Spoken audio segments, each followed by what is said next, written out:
नमस्कार दोस्तों, आप सभी लोगों का बहुत बहुत स्वागत है हमारे इस YouTube चैनल पे। तो जैसा कि दोस्तों आप सभी लोगों को पता है कि इस समय पर हमारे पाठ्यक्रम में जो रचनाएं लगी हुई हैं, हम रचनाओं का अध्ययन कर रहे हैं। और रचनाओं के क्रम में दोस्तों सबसे पहले हमने हमारे पाठ्यक्रम में जो उपन्यास लगे हैं, उपन्यासों का अध्ययन किया था। उसके बाद कहानी का अध्ययन किया था। उसके बाद दोस्तों हमने नाटकों का अध्ययन करना शुरू किया था। और नाटकों के क्रम में दोस्तों सबसे पहले हमने चंद्रगुप्त नाटक, जो कि प्रसाद जी का ऐतिहासिक नाटक है, उसका अध्ययन करना शुरू किया था। तो दोस्तों आप लोगों को पता है कि चंद्रगुप्त नाटक 4 अंकों में है। उसके सभी क्या कहते हो, आज हम चौथे अंक में 14 दृश्य हैं। तो दोस्तों 6 दृश्य हम पढ़ चुके हैं पिछले वीडियो में। आप लोगों को बता दें कि ये चंद्रगुप्त नाटक का अंतिम वीडियो है। इसके पहले प्लेलिस्ट में आप लोग जाएंगे, 7-8 वीडियो चंद्रगुप्त मौर्य के नाटक के ऑलरेडी बन चुके हैं और उपलब्ध हैं। तो आप लोग जब भी अध्ययन करना शुरू करें, अगर इसी वीडियो में आप लोग जुड़े हैं हमारे चैनल से, तो प्लेलिस्ट में जाइए दोस्तों, और सबसे पहले चंद्रगुप्त नाटक की प्लेलिस्ट खोलिए। उसमें सबसे पहले चंद्रगुप्त नाटक पात्र परिचय के 3 वीडियो पात्र परिचय के हैं, पार्ट 1, पार्ट 2, पार्ट 3। उसके बाद दोस्तों प्रथम अंक के 2 वीडियो हो, द्वितीय अंक का 1 वीडियो हो, तृतीय अंक का 1 वीडियो हो, और चतुर्थ अंक के 2 वीडियो हैं। पहले अंक में दोस्तों 11 दृश्य हैं, दूसरे अंक में 10 दृश्य है, तीसरे में 9 दृश्य है, और चौथे अंक में दोस्तों 14 दृश्य है। तो दोस्तों हम चौथे अंक के 6 दृश्यों का अध्ययन कर चुके हैं। आज हम दोस्तों 7वें से लेकर 14वें दृश्य तक का अध्ययन करेंगे चौथे अंक के। तो आप लोगों को पढ़ने का क्रम मैंने बता दिया है, उसी क्रम में पढ़िएगा, तभी आप लोगों को समझ में आएगा और मज़ा भी आएगा पढ़ने में। 20 से अगर आप पढ़ेंगे तो आप लोगों को समझ में नहीं आएगा, फिर आप लोगों को मज़ा नहीं आएगी। तो दोस्तों चलिए आते हैं अपने विषय पर। यही कहेंगे कि दोस्तों अगर आप लोग हमारे चैनल में नए होंगे तो चैनल को ज़्यादा से ज़्यादा सब्सक्राइब करिए और ज़्यादा से ज़्यादा शेयर करिए, जिससे ज़्यादा से ज़्यादा मित्रों को लाभ पहुंच सके। हमारा दोस्तों जो एक हमने प्रयास है हमारा कि जितनी भी रचनाएं हमारे पाठ्यक्रम में लगी हुई हैं, तो उनका दोस्तों हम पूरे विस्तार के साथ में अध्ययन कर लें, क्योंकि अभी हमारे पेपर में समय है। आप लोगों को पता है कि जुलाई के पहले कोई पेपर होना नहीं है। तो दोस्तों हम सोच रहे हैं कि अभी हमारे पास समय है, तो पूरे विस्तार के साथ में सभी रचनाओं का अध्ययन कर लें। उसके बाद दोस्तों काव्यशास्त्र के जो टॉपिक है और हिंदी साहित्य का इतिहास, इसके दोस्तों हम वीडियो आप लोगों को उपलब्ध करवाना शुरू करेंगे। लेकिन हमारा टारगेट है पहले रचनाओं का, क्योंकि रचनाएं हर बार रह जाती हैं और हम केवल वही बस पढ़ पाते हैं जल्दबाजी में। इसलिए अभी समय है, तो अभी आराम आराम हम सभी रचनाओं का अध्ययन कर लेंगे। तो जैसा कि आप लोगों को पता है कि चंद्रगुप्त नाटक दोस्तों हमारे यूजीसी के पाठ्यक्रम में लगा हुआ है, नेट जेआरएफ के, बिहार का जो एस्टेट का पेपर सेकंड है उसके पाठ्यक्रम में लगा हुआ है, और भी टीजीटी पीजीटी एग्जाम में लगा हुआ है, और भी असिस्टेंट प्रोफेसर के स्टेटों के लगा हुआ है। तो चलिए दोस्तों आते हैं अपने सीधे विषय पर। चंद्रगुप्त नाटक का चौथा अंक का आज दोस्तों 7वें दृश्य से हम पढ़ना शुरू कर रहे हैं। तो 7वां दृश्य कहाँ का है दोस्तों? कपीसा में एलेक्जेंड्रिया का राजमंदिर, कार्नेलिया और उसकी सखी का प्रवेश। कार्नेलिया का बहुत दिन हुए देखा था, वही भारतवर्ष, वही निर्मल ज्योति का देश, पवित्र भूमि अब हत्या और लूट से विभत्स बनाई जाएगी। ग्रीक सैनिक इस सस्य श्यामला पृथ्वी को रक्त रंजित बनावेंगे। पिता अपने साम्राज्य से संतुष्ट नहीं, आशा उन्हें दौड़ावेगी। पिशाची की छलना में पड़कर लाखों प्राणियों का नाश होगा, और सुना है यह युद्ध होगा चंद्रगुप्त से। सखी कह रही है दोस्तों, कार्नेलिया की सखी कह रही है। सखी दोस्तों एलिस है, इसकी सखी का नाम एलिस है। तो सखी कह रही है, सम्राट तो आज स्कंधावार में जाने वाले हैं। राक्षस का प्रवेश होता है। राक्षस, आयुष्मती, मैं आ गया। कार्नेलिया, नमस्कार। तुम्हारे देश में तो सुना है कि ब्राह्मण जाति बड़ी तपस्वी और त्यागी है। राक्षस, हाँ कल्याणी, वह मेरे पूर्वजों का गौरव है, किंतु हम लोग तो बौद्ध हैं। कार्नेलिया, और तुम उसके ध्वंसावशेष हो। मेरे यहाँ ऐसे ही लोगों को देशद्रोही कहते हैं, तुम्हारे यहाँ इसे क्या कहते हैं? राक्षस, राजकुमारी, मैं कृतज्ञ नहीं, मेरे देश में कृतज्ञता पुरुषत्व का चिन्ह है। जिसके अन्न से जीवन निर्वाह होता है उसका कल्याण। कार्नेलिया, कृतज्ञता पाप है, कृतज्ञता पास है। मनुष्य की दुर्बलताओं के फंदे और भी दृढ़ करते हैं, परंतु जिस देश ने तुम्हारा पालन पोषण करके पूर्व उपकारों का बोझ तुम्हारे ऊपर डाला है, उसे विस्मृत करके क्या तुम कृतज्ञ नहीं हो रहे हो? सुकरात का तर्क तुमने पढ़ा है? राक्षस, तर्क और राजनीति में भेद है। मैं प्रतिशोध चाहता हूँ राजकुमारी। कर्णिक ने कहा है कार्नेलिया दोस्तों कहती है कि सर्वनाश कर दो। यदि ऐसा है तो तुम्हारी राजनीति नहीं पढ़ना चाहती। राक्षस, पाठ थोड़ा अवशिष्ट है, उसे भी समाप्त कर लीजिए। आपके पिता की आज्ञा है। कार्नेलिया, मैं तुम्हारे उठाना और कर्णिक से ऊब गई हूँ। जाओ। राक्षस का प्रस्थान। Cornelia, Alice. एलिस दोस्तों इसकी सहेली का नाम है। एलिस, इन दिनों जो ब्राह्मण मुझे रामायण पढ़ाता था वह कहाँ गया? उसने व्याकरण पर अपनी नई टिप्पणी प्रस्तुत की है। वह कितना सरल और विद्वान है। एलिस, वह चला गया राजकुमारी। कार्नेलिया, बड़ा ही निर्लोभी सच्चा ब्राह्मण था। सेल्यूकस का प्रवेश। अरे पिताजी। सेल्यूकस, हाँ बेटी, अब तुमने अध्ययन बंद कर दिया, ऐसा क्यों? अभी वह राक्षस मुझसे कह रहा था। कार्नेलिया, पिताजी, उसके देश ने उसका नाम कुछ समझकर ही रखा है, राक्षस। मैं उससे डरती हूँ। सेल्यूकस, बड़ा विद्वान है बेटी, मैं उसे भारतीय प्रदेश का क्षत्रप बनाऊंगा। कार्नेलिया, पिताजी, वह पाप की मलिन छाया है, उसके भवों में कितना अंधकार है, आप देखते नहीं? उससे अलग रहिए, विश्राम लीजिए। विजयों की प्रवंचना में अपने को न हारिए। महत्वाकांक्षा के दांव पर मनुष्यता सदैव भारी है। डिमोस्थनीज ने। सेल्यूकस, मुझे दार्शनिकों से तो विरक्ति हो गई है। क्या ही अच्छा होता कि ग्रीस में दार्शनिक न उत्पन्न होकर केवल योद्धा ही होते। कार्नेलिया, सो तो होता ही है। मेरे पिताजी किससे कर्म कमवीर हैं। मेरे विजेता पिता, मैं भूल करती हूँ, क्षमा कीजिए। सेल्यूकस, यही तो मेरी बेटी ग्रीक रक्त वीरता के परमाणु से संगठित है। तुम चलोगी युद्ध देखने? सिंधु तट के स्कंधावार में रहना। कार्नेलिया, चलूंगी। सेल्यूकस, अच्छा तो प्रस्तुत रहना। आम्भीक तक्षशिला का राजा इस युद्ध में तटस्थ रहेगा। आज उसका पत्र आया है और राक्षस कहता था कि चाणक्य चंद्रगुप्त का मंत्री उससे क्रुद्ध होकर कहीं चला गया है। पंचनद में चंद्रगुप्त का कोई सहायक नहीं। बेटी, सिकंदर से बड़ा साम्राज्य, उससे बड़ी विजय, कितना उज्जवल भविष्य है। कार्नेलिया, हाँ पिताजी। सेल्यूकस, हाँ पिताजी। उल्लास की रेखा भी नहीं, इतनी उदासी। तू पढ़ना छोड़ दे। मैं कहता हूँ कि तू दार्शनिक होती जा रही है। ग्रीक रक्त। कार्नेलिया, वही तो कह रही हूँ। आप ही तो कभी पढ़ने के लिए कहते हैं, कभी छोड़ने के लिए। सेल्यूकस, तब ठीक है, मैं ही भूल कर रहा हूँ। प्रस्थान होता है दोस्तों। अब दोस्तों 8वां दृश्य देखते हैं। पथ में चंद्रगुप्त और सैनिक। चंद्रगुप्त, पंचनद का नायक कहाँ है? एक सैनिक, वह आ रहे हैं देव। नायक का प्रवेश। नायक, जय हो देव। चंद्रगुप्त, सिंहरण कहाँ? नायक विनम्र होकर पत्र देता है, पत्र पढ़कर उसे फाड़ते हुए। चंद्रगुप्त, हूँ। सिंहरण इस प्रतीक्षा में है कि कोई बलाधिकृत जाए तो अब वे अपना अधिकार सौंप दे। नायक, तुम खड़ग पकड़ सकते हो और उसे हाथ में लिए सत्य से विचलित तो नहीं हो सकते। बोलो, चंद्रगुप्त के नाम से प्राण दे सकते हो? मैंने प्राण देने वाले वीरों को देखा है। चंद्रगुप्त युद्ध करना जानता है और विश्वास रखो उसके नाम का जयघोष विजय लक्ष्मी का मंगलगान है। आज से ही मैं बलाधिकृत हूँ। मैं आज सम्राट नहीं सैनिक हूँ। चिंता क्या? सिंहरण और गुरुदेव न साथ दें, डर क्या? सैनिकों सुन लो, आज से मैं केवल सेनापति हूँ और कुछ नहीं। जाओ, यह लो मुद्रा और सिंहरण को छुट्टी दो। कह देना कि तुम दूर खड़े होकर देख लो। सिंहरण, चंद्रगुप्त कायर नहीं है, जाओ। नायक जाने लगता है। चंद्रगुप्त, ठहरो, आम्भीक की क्या लीला है? नायक, आम्भीक ने यवनों से कहा है कि ग्रीक सेना मेरे राज्य से जा सकती है, परंतु युद्ध के लिए सैनिक न दूंगा, क्योंकि मैं उन पर स्वयं विश्वास नहीं करता। चंद्रगुप्त, और वह कर ही क्या सकता था? कायर, अच्छा जाओ, देखो वितस्ता के उस पार हम लोगों को शीघ्र पहुंचना चाहिए। तुम सैन्य लेकर मुझसे वहीं मिलो। नायक का प्रस्थान। एक सैनिक, मुझे क्या आज्ञा है? मगध जाना होगा। चंद्रगुप्त, आर्य सकटार को पत्र देना और सब समाचार सुना देना। मैंने लिख तो दिया है, परंतु तुम भी उनसे इतना कह देना कि इस समय मुझे सैनिक और शस्त्र तथा अन्न चाहिए, अस्त्र चाहिए। देश में डौंडी फेंक दे कि आर्यावर्त में शस्त्र ग्रहण करने में जो समर्थ है, सैनिक है और जितनी संपत्ति है युद्ध विभाग की है। जाओ। सैनिक का प्रस्थान। दूसरा शिविर आज कहाँ रहेगा देव? चंद्रगुप्त, अश्व की पीठ पर सैनिक। कुछ खिला दो और अश्व बदलो। एक क्षण विश्राम नहीं। हाँ, ठहरो तो। सब सेना निवेशों में आज्ञा पत्र भेज दिए गए। दूसरा, हाँ देव। चंद्रगुप्त, तो अब मैं बिजली से भी शीघ्र पहुंचना चाहता हूँ। चलो, शीघ्र प्रस्तुत हो। सबका प्रस्थान होता है। चंद्रगुप्त आकाश की ओर देखकर, अदृष्ट खेल न करना। चंद्रगुप्त मरण से भी अधिक भयानक को आलिंगन करने के लिए प्रस्तुत है। विजय मेरे लिए सहचर। हंसते हुए प्रस्थान। अब दोस्तों 9वां दृश्य देखते हैं। ग्रीक शिविर है। ग्रीक शिविर है 9वें दृश्य में।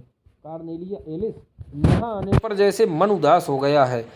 इस संध्या के दृश्य ने मेरी तन्मयता में एक स्मृति की सूचना दी है। सरला संध्या पंछियों के नाद से शांति को बुलाने लगी है।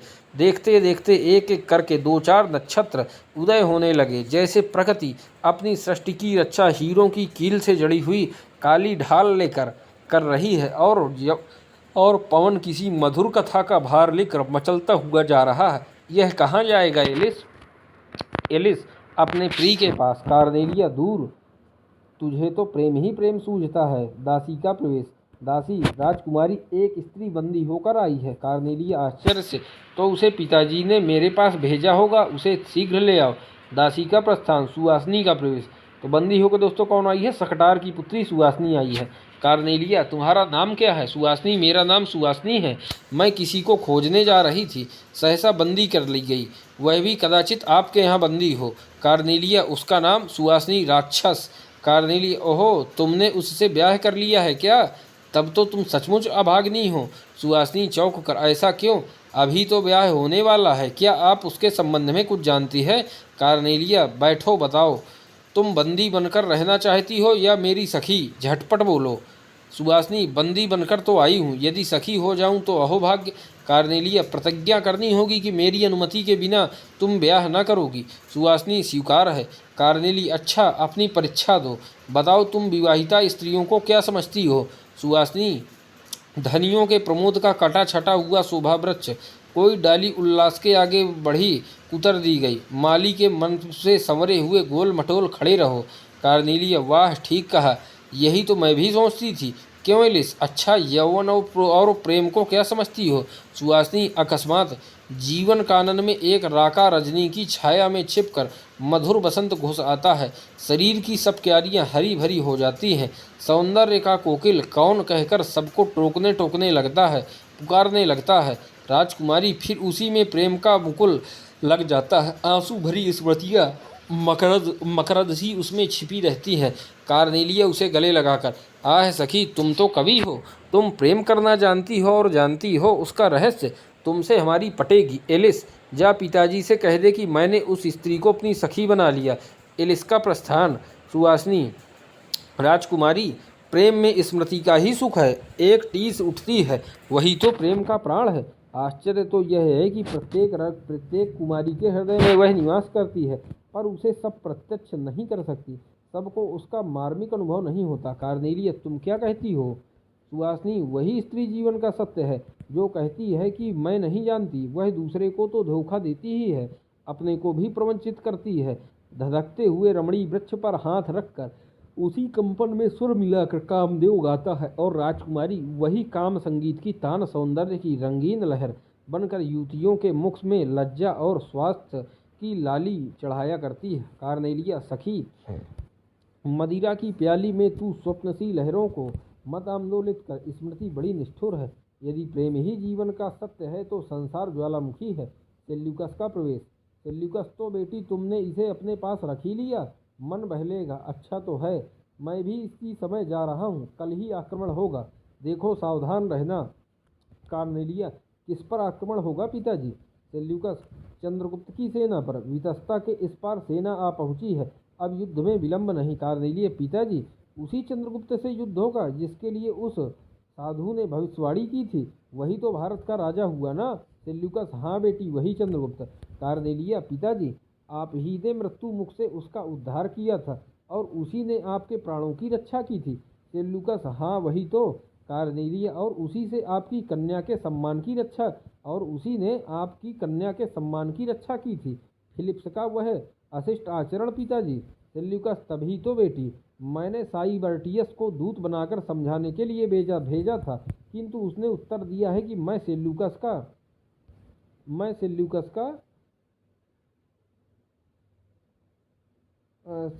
का कुल मिला के गुलामी हूँ, तो छत्री हूँ, रणदान जो भी मांगेगा उसे दूंगा, युद्ध होना अनिवार्य है।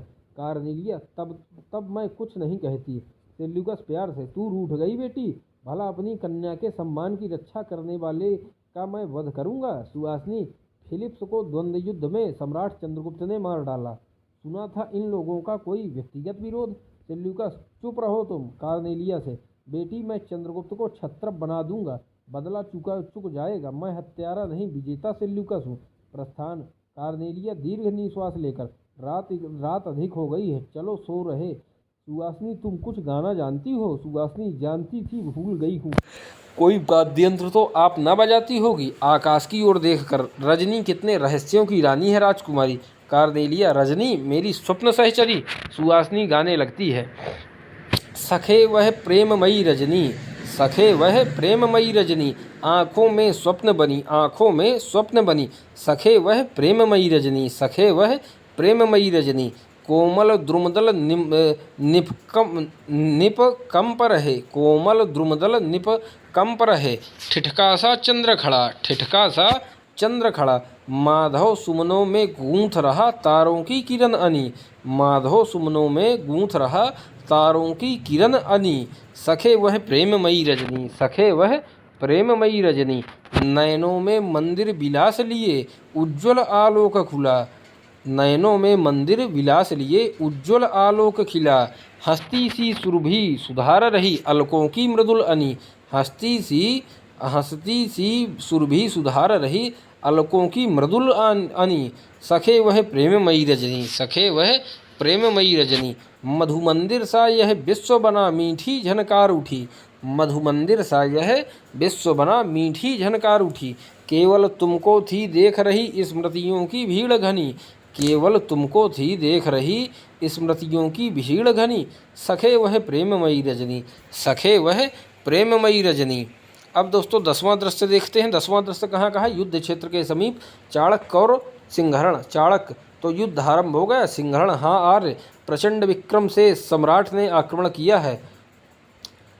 यवन सेना थर्रा उठी है। आज के युद्ध में प्राणों को तुच्छ गिनकर वे भीम पराक्रम का परिचय दे रहे हैं। गुरुदेव, यदि कोई दुर्घटना हुई तो आज्ञा दीजिए, मैं अपने को नहीं रोक सकता। तक्षशिला और मालवों की चुनी हुई सेना प्रस्तुत है, किस समय काम आवेगी? चाणक्य, जब चंद्रगुप्त की नासिर सेना का बल क्षय होने लगे और सिंधु के इस पार की यवनों की समस्त सेना युद्ध में सम्मिलित हो जाए, उसी समय आम्भीक आक्रमण करे और तुम चंद्रगुप्त का स्थान ग्रहण करो। दुर्ग की सेना सेतु की रक्षा करेगी, साथ ही चंद्रगुप्त को सिंध के उस पार जाना होगा यवन स्कंधावार पर आक्रमण करने। समझे? सिंहरण का प्रस्थान, चर का प्रवेश। चर, क्या आज्ञा है? चाणक्य, जब चंद्रगुप्त की सेना सिंधु के उस पार पहुंच जाए तब तुम्हें ग्रीकों के प्रधान शिविर की ओर उस आक्रमण को प्रेरित करना होगा। चंद्रगुप्त के पराक्रम की अग्नि में घी डालने का काम तुम्हारा है। चर, जैसी आज्ञा। प्रस्थान, दूसरे चर का प्रवेश। चर, देव राक्षस प्रधान शिविर में है। चाणक्य, जाओ, ठीक है, सुहासिनी से मिलते रहो। दोनों का प्रस्थान, एक ओर से सेल्यूकस, दूसरी ओर से चंद्रगुप्त। सेल्यूकस, चंद्रगुप्त, तुम्हें राजपथ की बधाई देता हूँ। चंद्रगुप्त, स्वागत सेल्यूकस, अतिथि की सी तुम्हारी अभ्यर्थना करने में हम विशेष सुखी होते, परंतु छात्र धर्म बड़ा कठोर है, आर्य कृतघ्न नहीं होते। प्रमाण यही है कि मैं अनुरोध करता हूँ यमन सेना बिना युद्ध के लौट जाए। सेल्यूकस, वाह, तुम वीर हो, परंतु मुझे भारत विजय करना ही होगा, फिर चाहे तुम्ही को क्षत्रप बना दूं। चंद्रगुप्त, यही तो संभव है, तो फिर हो युद्ध। रणवाद्य, युद्ध लड़ते हुए उन लोगों का प्रस्थान। आम्भीक के सैन्य का प्रवेश। आम्भीक, मगध सेना प्रत्यावर्तन करती है। ओह, कैसा भीषण युद्ध है, अभी ठहरें। अरे देखो कैसा परिवर्तन, यवन सेना हट रही है, लो वह भगी। चर का प्रवेश। चर, आक्रमण कीजिए जिसमें सिंधु तक यह सेना लौट ना सके। आर्य, चाणक्य ने कहा है युद्ध अवरोधात्मक होना चाहिए। प्रस्थान, रणवाद्य बजता है। लौटती हुई यवन सेना का दूसरी ओर से प्रवेश। सेल्यूकस, कौन? प्रवचक आम्भीक। कायर, आम्भीक, हाँ सेल्यूकस, आम्भीक सदा प्रवंचन रहा, परंतु यह प्रवंचना कुछ महत्व रखती है, सावधान। युद्ध, सेल्यूकस को घायल करते हुए आम्भीक की मृत्यु। यवन सेना का प्रस्थान, सैनिकों के साथ सिंहरण का प्रवेश। सम्राट चंद्रगुप्त की जय। चंद्रगुप्त का प्रवेश। चंद्रगुप्त, भाई सिंहरण बड़े अवसर पर आए। सिंहरण, हाँ सम्राट, और समय चाहे मालव न मिले पर प्राण देने का महोत्सव पर्व वे नहीं छोड़ सकते। आर्य, चाणक्य ने कहा है कि मालव और तक्षशिला की सेना प्रस्तुत मिलेगी, आप ग्रीकों के प्रधान शिविर का अवरोध कीजिए। चंद्रगुप्त, गुरुदेव ने यहाँ भी मेरा ध्यान नहीं छोड़ा, मैं उनका अपराधी हूँ। सिंहरण, मैं यहाँ देख लूँगा, आप शीघ्र जाइए, समय नहीं है, मैं भी आता हूँ। सेना महाबलाधिकृत सिंहरण की जय। चंद्रगुप्त का प्रस्थान, दूसरी ओर से सिंहरण आदि का प्रस्थान। अब दोस्तों 11वां दृश्य। 11वां दृश्य कहाँ का है? शिविर का एक अंश, चिंतित भाव से राक्षस का प्रवेश। राक्षस, क्या होगा? आग लग गई है, बुझ ना सकेगी तो मैं कहाँ रहूँगा? क्या हम सब ओर से गए? सुवासिनी प्रवेश करके सब ओर से गए राक्षस, समय रहते तुम सचेत न हुए। राक्षस, तुम कैसे? सुवासिनी, सुवासिनी तुम्हें खोजते हुए बंदी बनाई गई, अब उपाय क्या है, चलोगे? राक्षस, कहाँ सुवासिनी? इधर खाई उधर पर्वत, कहाँ चलूँ? सुवासिनी, मैं इस युद्ध विप्लव से घबरा रही हूँ, वह देखो रणवाद्य बज रहे हैं, यह स्थान भी सुरक्षित नहीं, मुझे बचाओ। राक्षस भय का अभिनय करती है। राक्षस उसे आश्वासन देते हुए, मेरा कर्तव्य मुझे पुकार रहा है, प्रिय मैं रणक्षेत्र से भाग नहीं सकता, चंद्रगुप्त के हाथों से प्राण देने में ही कल्याण है, किंतु तुमको इधर उधर देखता है रण कोलाहल, सुहासिनी बचाओ। राक्षस निश्वास लेकर, अदृष्ट दैव प्रतिकूल है, चलो सुहासिनी। दोनों का प्रस्थान। एकाकिनी कार्नेलिया का प्रवेश। रण शब्द। कार्नेलिया, यह क्या? पराजय न हुई होती तो शिविर पर आक्रमण कैसे होता? विचार करके, चिंता नहीं, ग्रीक बालिका भी प्राण देना जानती है, आत्मसम्मान, ग्रीस का आत्मसम्मान जिए। छुरी निकालती है तो अंतिम समय एक बार नाम लेने में कोई अपराध है? तो अंतिम समय एक बार नाम लेने में कोई अपराध है? चंद्रगुप्त, विजय चंद्रगुप्त का प्रवेश। चंद्रगुप्त, यह क्या? छुरी ले लेता। राजकुमारी कार्नेलिया, निर्दय हो चंद्रगुप्त, मेरे बूढ़े पिता की हत्या कर चुके होगे, सम्राट हो जाने पर आंखें रक्त देखने की प्यासी हो जाती है ना। चंद्रगुप्त, राजकुमारी तुम्हारे पिता आ रहे हैं। सैनिकों के बीच में सेल्यूकस का प्रवेश। कार्नेलिया हाथों से मुंह छिपाकर, आह, विजेता सेल्यूकस को भी चंद्रगुप्त के हाथों से पराजित होना पड़ा। सेल्यूकस, हाँ बेटी। चंद्रगुप्त, यवन सम्राट आर्य कृतज्ञ नहीं होते, आपको सुरक्षित स्थान पर पहुंचा देना ही मेरा कर्तव्य था। सिंधु के इस पार अपने सेना निवेश में आप हैं, मेरे बंदी नहीं, मैं जाता हूँ। सेल्यूकस, इतनी महत्ता? चंद्रगुप्त, राजकुमारी पिताजी को विश्राम की आवश्यकता है, फिर हम लोग मित्रों के समान मिल सकते हैं। चंद्रगुप्त का सैनिकों के साथ प्रस्थान। कार्नेलिया उसे देखती रहती है।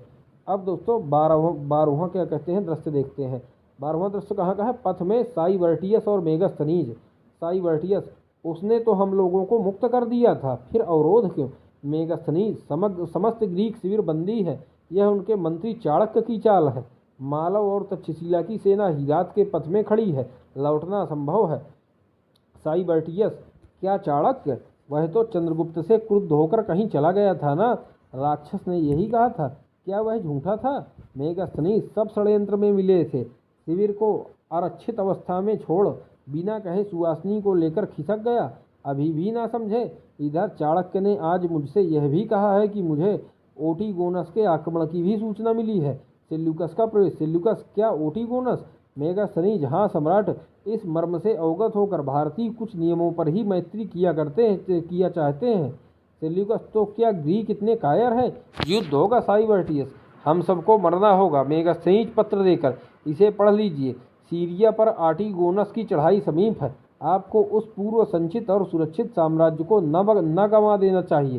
सेल्यूकस, पत्र पढ़कर विषाद से, तो वे क्या चाहते हैं? मेगास्थनीज, सम्राट, संधि करने के लिए तो चंद्रगुप्त प्रस्तुत है, परंतु नियम बड़े कड़े हैं। सिंधु के पश्चिम के प्रदेश आर्यावर्त की नैसर्गिक सीमा निपध पर्वत तक वे लोग चाहते हैं, और भी। सेल्यूकस, चुप क्यों हो गए? कहो, चाहे वे शब्द कितने ही कटु हों, मैं उन्हें सुनना चाहता हूँ। मेगास्थनीज, चाणक्य ने एक और भी अड़ंगा लगाया है। उसने कहा है, सिकंदर के साम्राज्य में जो भावी विप्लव है वह मुझे भलीभांति अवगत है। पश्चिम का भविष्य रक्त रंजित है, इसलिए यदि पूर्व में स्थायी शांति चाहते हो तो ग्रीक सम्राट चंद्रगुप्त को अपना बंधु बना ले। ग्रीक सम्राट चंद्रगुप्त को अपना बंधु बना ले। सेल्यूकस, सो कैसे? मेगास्थनीज, राजकुमारी कार्नेलिया का सम्राट चंद्रगुप्त से परिणय करके। सेल्यूकस, अधम ग्रीक, तुम इतने पतित हो? सेल्यूकस कहता, अधम ग्रीक, तुम इतने पतित हो? मेगास्थनीज, क्षमा हो सम्राट, वह ब्राह्मण कहता है कि आर्यावर्त की साम्राज्ञी भी तो कार्नेलिया ही होगी। फिर दोस्तों ये कह रहा है, साइकोटीज की कह रहा है, परंतु राजकुमारी की भी सम्मति चाहिए।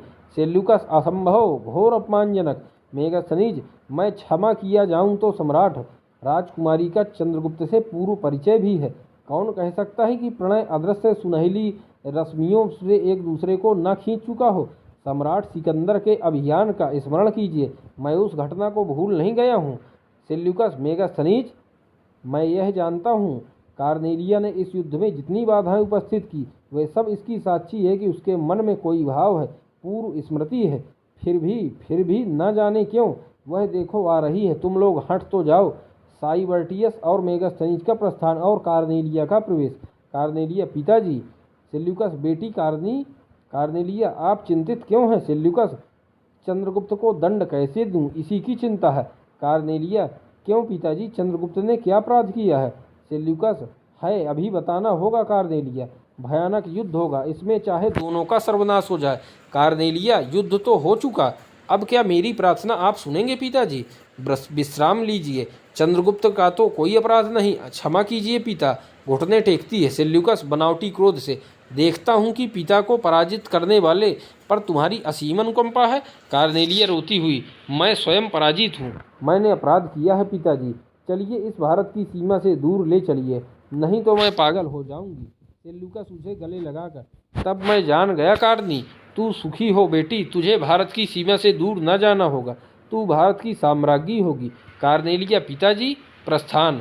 अब दोस्तों 13वां क्या कहते हैं दृश्य है, कहाँ का इसमें सीन है, दांड्यायन का तपोवन। ध्यानस्थ चाणक्य, भयभीत भाव से राक्षस और सुहासिनी का प्रवेश। राक्षस चारों ओर, आर्य सेना, कहीं से निकलने का उपाय नहीं, क्या किया जाए सुहासिनी, यह तपोवन है, यहीं कहीं हम लोग छिपे रहेंगे। राक्षस, पर देशद्रोही ब्राह्मणद्रोही बौद्ध, हृदय कांप रहा है, क्या होगा? सुहासिनी, आर्यों का तपोवन इन राग द्वेषों से परे है। राक्षस, तो चलो कहीं सामने देखकर। सुहासिनी, वह देखो, वह कौन? सुहासिनी देखकर, आर्य चाणक्य। राक्षस, आर्य साम्राज्य का महामंत्री इस तपोवन में। सुहासिनी, यही तो ब्राह्मण की महत्ता है। राक्षस, यूँ तो मूर्खों की निवृत्ति भी प्रतिमूलक होती है। देखो यह सूर्य रश्मियों का सा रस ग्रहण कितना निष्काम, कितना निवृत्तिपूर्ण है। राक्षस, सचमुच मेरा भ्रम था सुहासिनी, मेरी इच्छा होती है कि चलकर इस महात्मा के सामने अपना अपराध स्वीकार कर लूं और क्षमा मांग लूं। सुहासिनी, बड़ी अच्छी बात सोची तुमने, देखो दोनों छिप जाते हैं। चाणक्य आँख खोलता हुआ, कितना गौरवमय आज का अरुणोदय है। भगवान सविता तुम्हारा आलोक जगत का मंगल करे। मैं आज जैसे निष्काम हो रहा हूँ, विदित होता है कि आज तक जो कुछ किया वह सब भ्रम था। मुख्य वस्तु आज सामने आई। आज मुझे अपने अंतर्निहित ब्राह्मणत्व की उपलब्धि हो रही है। चैतन्य सागर निस्तरंग है और ज्ञान ज्योति निर्मल है। तो क्या मेरा कर्म कुलाल चक्र अपना निर्मित भांड उतार कर घर धर चुका? ठीक तो प्रभात पवन के साथ सबकी सुख कामना शांति का आलिंगन कर रही है देव। आज मैं धन्य हूँ। दूसरी ओर झाड़ी में मौर्य ढोंग है रक्त दूसरी ओर झाड़ी में मौर्य कहता है, ढोंग है रक्त और प्रतिशोध, क्रूरता और मृत्यु का खेल देखते ही जीवन बीता। अब क्या मैं इस सरल पथ पर चल सकूंगा? यह ब्राह्मण आँख मूंदने खोलने का अभिनय भले ही करे, पर मैं असंभव है। अरे जैसे मेरा रक्त खौलने लगा, हृदय में एक भयानक चेतना, एक अवज्ञा का अट्टहास, प्रतिहिंसा जैसे नाचने लगी। यह एक साधारण मनुष्य, दुर्बल कंकाल, विश्व के समूचे शस्त्र बल को तिरस्कृत किए बैठा है। रख दूं गले पर खड़ग, फिर देखूं तो यह प्राण भिक्षा मांगता है या नहीं। सम्राट चंद्रगुप्त के पिता की अवज्ञा, नहीं, ब्रह्मा हत्या होगी हो मेरा प्रतिशोध और चंद्रगुप्त का निष्कंटक राज्य। छुरी निकालकर चाणक्य को मारना चाहता है। सुहासिनी दौड़कर उसका हाथ पकड़ लेती है। दूसरी ओर से अलका सिंहरण अपनी माता के साथ चंद्रगुप्त का प्रवेश। चंद्रगुप्त आश्चर्य और क्रोध से, यह क्या पिताजी? सुहासिनी, बोलो क्या बात है? सुहासिनी, मैंने देखा कि सेनापति आर्य चाणक्य को मारना ही चाहते हैं, इसलिए मैंने इन्हें रोका। चंद्रगुप्त, गुरुदेव प्रणाम। चंद्रगुप्त क्षमा का भिखारी नहीं, न्याय करना चाहता है। बतलाइए, पूरा विवरण सुनना चाहता हूँ। और पिताजी आप शस्त्र रख दीजिए। सिंहरण आगे बढ़ता है। चाणक्य हंसकर, सम्राट, न्याय करना तो राजा का कर्तव्य है, परंतु यहाँ पिता और गुरु का संबंध है, कर सकोगे? चंद्रगुप्त, पिताजी। मौर्य, हाँ चंद्रगुप्त, इस उद्धत ब्राह्मण का सबकी अवज्ञा करने वाले महत्वाकांक्षी का वध करना चाहता था, कर न सका। इसका दुख है, इस कुचक्रपूर्ण रहस्य का अंत न कर सका। चंद्रगुप्त, पिताजी, राज व्यवस्था आप जानते होंगे, वध के लिए प्राणदंड होता है और आपने गुरुदेव का, इस आर्य साम्राज्य के निर्माणकर्ता ब्राह्मण का वध करने जाकर कितना गुरुतर अपराध किया है चाणक्य। किंतु सम्राट, वह वध हुआ नहीं, ब्राह्मण जीवित है। अब यह उसकी इच्छा पर है कि वह व्यवहार के लिए न्यायाधिकरण से प्रार्थना करे व नहीं। चंद्रगुप्त जननी, आर्य चाणक्य। चाणक्य, ठहरो देवी चंद्रगुप्त से, मैं प्रसन्न हूँ वत्स, यह मेरे अभिनय का दंड था। मैंने आज तक जो जो किया वह ना करना चाहिए था, उसी का महाशक्ति केंद्र ने प्रायश्चित कराना चाहा। मैं विश्वस्त हूँ कि तुम अपना कर्तव्य कर लोगे। राजा न्याय कर सकता है, परंतु ब्राह्मण क्षमा कर सकता है। राक्षस प्रवेश करके, आर्य चाणक्य, आप महान हैं, मैं आपका अभिनंदन करता हूँ। अब न्यायाधिकरण से अपने अपराध विद्रोह का दंड पाकर सुखी रह सकूँगा। सम्राट, आपकी जय हो। चाणक्य, सम्राट, मुझे आज का अधिकार मिलेगा? चंद्रगुप्त, आज वही होगा गुरुदेव जो आज्ञा होगी। चाणक्य, मेरा किसी से द्वेष नहीं, केवल राक्षस के संबंध में अपने पर संदेह कर सकता था, आज उसका भी अंत हो। सम्राट सेल्यूकस आते ही होंगे, उसके पहले ही हमें अपना सब विवाद मिटा देना चाहिए। चंद्रगुप्त, जैसी आज्ञा। चाणक्य, आर्य सकटार के भावी जामाता अमात्य राक्षस के लिए मैं अपना मंत्रित्व छोड़ता हूँ। राक्षस सुवासनी को सुखी रखना। सुवासनी और राक्षस चाणक्य को प्रणाम करते हैं। मौर्य, और मेरा दंड? आर्य चाणक्य, मैं क्षमा ग्रहण न करूं तब आत्महत्या करूंगा। चाणक्य, मौर्य, तुम्हारा पुत्र आज आर्यावर्त का सम्राट है, अब और कौन सा सुख तुम देखना चाहते हो? कापाय ब्राह्मण कर लो, इसमें अपने अभिमान को मारने का तुम्हें अवसर मिलेगा। वत्स। चंद्रगुप्त, शस्त्र दो अमात्य राक्षस को। मौर्य शस्त्र फेंक देता है, चंद्रगुप्त शस्त्र देता है, राक्षस साविनय ग्रहण करता है। सब सम्राट चंद्रगुप्त की जय। प्रतिहार का प्रवेश। प्रतिहार, सम्राट सेल्यूकस शिविर से निकल चुके हैं। चाणक्य, उनकी अभ्यर्थना राजमंदिर में होनी चाहिए, तपोवन में नहीं। चंद्रगुप्त, आर्य, आप उस समय न उपस्थित रहेंगे? चाणक्य, देखा जाएगा, सबका प्रस्थान होता है। अब दोस्तों 14वां दृश्य है, जो अंतिम दृश्य है। इसमें दोस्तों राज्यसभा का सीन है। एक ओर से सपरिवार चंद्रगुप्त और दूसरी ओर से साइबर्टियस, मेगास्थनीज, एलिस और कार्नेलिया के साथ सेल्यूकस का प्रवेश। सब बैठते हैं। चंद्रगुप्त, विजेता सेल्यूकस का मैं अभिनंदन करता हूँ, स्वागत। सेल्यूकस, सम्राट चंद्रगुप्त, आज मैं विजेता नहीं, विजित से अधिक भी नहीं, मैं संधि और सहायता के लिए आया हूँ। चंद्रगुप्त, कुछ चिंता नहीं सम्राट, हम लोग शस्त्र विनिमय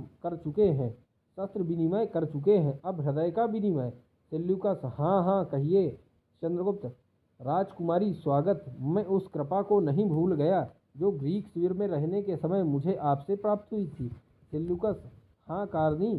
चंद्रगुप्त उसके लिए कृतज्ञता प्रकट कर रहे हैं। कार्नेलिया, मैं आपको भारतवर्ष का सम्राट देखकर कितनी प्रसन्न हूँ। चंद्रगुप्त अनुग्रहित हुआ। सेल्यूकस से, ओटीगोनस से युद्ध होगा। सम्राट सेल्यूकस, गज सेना आपकी सहायता के लिए जाएगी। हिरात में आपके जो प्रतिनिधि रहेंगे उनसे समाचार मिलने पर और भी सहायता के लिए आर्यावर्त प्रस्तुत है। सेल्यूकस, इसके लिए धन्यवाद देता हूँ। सम्राट चंद्रगुप्त, आज से हम लोग दृढ़ मैत्री के बंधन में बंधे, प्रत्येक का दुख सुख दोनों का होगा, किंतु एक अभिलाषा मन में रह जाएगी। चंद्रगुप्त, वह क्या? सेल्यूकस, उस बुद्धि सागर आर्य साम्राज्य के महामंत्री चाणक्य को देखने की बड़ी अभिलाषा थी। चंद्रगुप्त, उन्होंने विरक्त होकर शांतिमय जीवन बिताने का निश्चय किया है। सहसा चाणक्य का प्रवेश। अभ्युत्थान देखकर प्रणाम करते हैं। सेल्यूकस, आर्य चाणक्य, मैं आपका अभिनंदन करता हूँ। चाणक्य, सुखी रहो सेल्यूकस, हम भारतीय ब्राह्मणों के पास सबकी कल्याण कामना के अतिरिक्त और क्या है जिससे अभ्यर्थना करूँ? मैं आज का दृश्य देखकर चिर विश्राम के लिए संसार से अलग होना चाहता हूँ। सेल्यूकस, और मैं संधि करके स्वदेश लौटना चाहता हूँ। आपके आशीर्वाद की बड़ी अभिलाषा थी। संधि पत्र। चाणक्य, किंतु संधि पत्र स्वार्थों से प्रबल नहीं होती, हस्ताक्षर तलवारों को रोकने में असमर्थ प्रमाणित होंगे। तुम दोनों ही सम्राट हो, शस्त्र व्यवसायी हो, फिर भी संघर्ष हो जाना कोई आश्चर्य की बात न होगी। अतएव दो बालुका पूर्ण कगारों के बीच में एक निर्मल स्रोत स्विनी का रहना आवश्यक है। सेल्यूकस, सो कैसे? चाणक्य, ग्रीस की गौरव लक्ष्मी। चाणक्य दोस्तों कह रहा है ग्रीस की गौरव लक्ष्मी कार्नेलिया को मैं भारत की कल्याणी बनाना चाहता हूँ, यही ब्राह्मण की प्रार्थना है। सेल्यूकस, मैं तो इससे प्रसन्न ही हूँगा। यदि चाणक्य, यदि का काम नहीं, मैं जानता हूँ इसमें दोनों प्रसन्न और सुखी होंगे। सेल्यूकस कार्नेलिया की ओर देखता है, वह सलज्ज सिर झुका लेती है। तब आओ बेटी, आओ चंद्रगुप्त। दोनों ही सेल्यूकस के पास जाते हैं। सेल्यूकस उनका हाथ मिलाता है, फूलों की वर्षा और जय ध्वनि। चाणक्य मौर्य का हाथ पकड़कर, चलो अब हम लोग चलें यवनिका। तो ये दोस्तों था चंद्रगुप्त नाटक, क्या कहते हैं दोस्तों, आज समाप्त होता है जयशंकर प्रसाद जी का, जो कि ऐतिहासिक नाटक था। आप लोगों ने इसका पूरा अध्ययन किया होगा और प्लेलिस्ट में दोस्तों पूरा चंद्रगुप्त नाटक पूरे क्रम से प्लेलिस्ट में बने हुए हैं सभी वीडियो, तो आप उनमें जाकर के अध्ययन करिए। इसके अलावा भी चंद्रगुप्त नाटक के अलावा जो भी रचनाएं हमारे पाठ्यक्रम में लगी हुई हैं सभी उपलब्ध हैं प्लेलिस्ट में, तो जाकर पूरे विस्तार के साथ में अध्ययन करिए। चैनल को ज़्यादा से ज़्यादा सब्सक्राइब करिए, शेयर करिए, जिससे ज़्यादा से ज़्यादा मित्रों को लाभ पहुंच सके। फिर इसके आगे मिलते हैं अगले वीडियो में दोस्तों, अगली रचना में। तब तक चैनल में बने रहिए। धन्यवाद दोस्तों।